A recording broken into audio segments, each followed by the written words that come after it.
22-ാമത്തെ വാക്യം. അനന്തരം മോശ ഇസ്രായേലിനെ ചെങ്കടലിൽ നിന്ന് പ്രയാണം ചെയ്യിച്ചു. അവർ ശൂർ മരുഭൂമിയിൽ ചെന്ന് 3 ദിവസം മരുഭൂമിയിൽ വെള്ളം കിട്ടാതെ സഞ്ചരിച്ചു. കുറച്ചു മുമ്പ് വെള്ളമായിരുന്നു പ്രശ്നം, ഇപ്പൊ വെള്ളം കിട്ടാത്തതാ പ്രശ്നം. ഹല്ലേലൂയ. അപ്പൊ വെള്ളം കിട്ടാതായി കഴിഞ്ഞപ്പോൾ ജനം പെറുപെറുത്തു.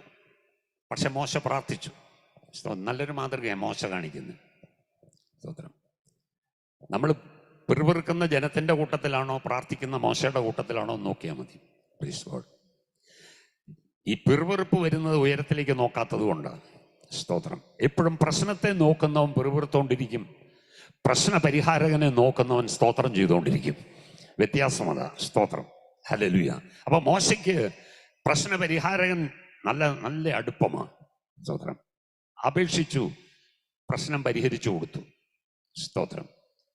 ഞാൻ പറയട്ടെ, ജീവിതത്തിൽ എത്ര പ്രതിസന്ധി വന്നാലും പ്രശ്ന പരിഹാരകൻ കൂടെയുള്ളപ്പോൾ ആ പരിഹാരവും കൂടെ ഉണ്ടെന്നുള്ളത് മനസ്സിലാക്കിക്കോണം. ദൂരെ എങ്ങും പോകണ്ട. പ്രശ്ന പരിഹാരകനുണ്ടെങ്കിൽ പ്രശ്ന പരിഹാരവും അടുക്കൽ തന്നെ ഉണ്ട്.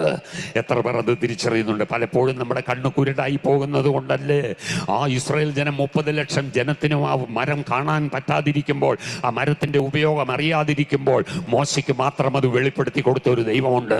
പിറുപിറുത്ത ജനത്തിനല്ല വെളിപ്പെടുത്തി കൊടുത്തത്, പ്രാർത്ഥിച്ച മോശയ്ക്കാണ് വെളിപ്പാട് കൊടുത്തതെങ്കിൽ ഞാൻ പറയട്ടെ, പിറുപിറുത്ത ജനത്തിന് കാഴ്ചപ്പാട് നഷ്ടമാകുമ്പോൾ പ്രാർത്ഥിക്കുന്ന കാഴ്ചപ്പാടുകളെ കൊടുക്കുന്ന ഒരു ദൈവമുണ്ട്, വെളിപ്പാട് കൊടുക്കുന്ന ഒരു ദൈവമുണ്ട്, പ്രശ്ന പരിഹാരത്തിലേക്ക് എത്തിക്കുന്ന ഒരു ദൈവമുണ്ട്.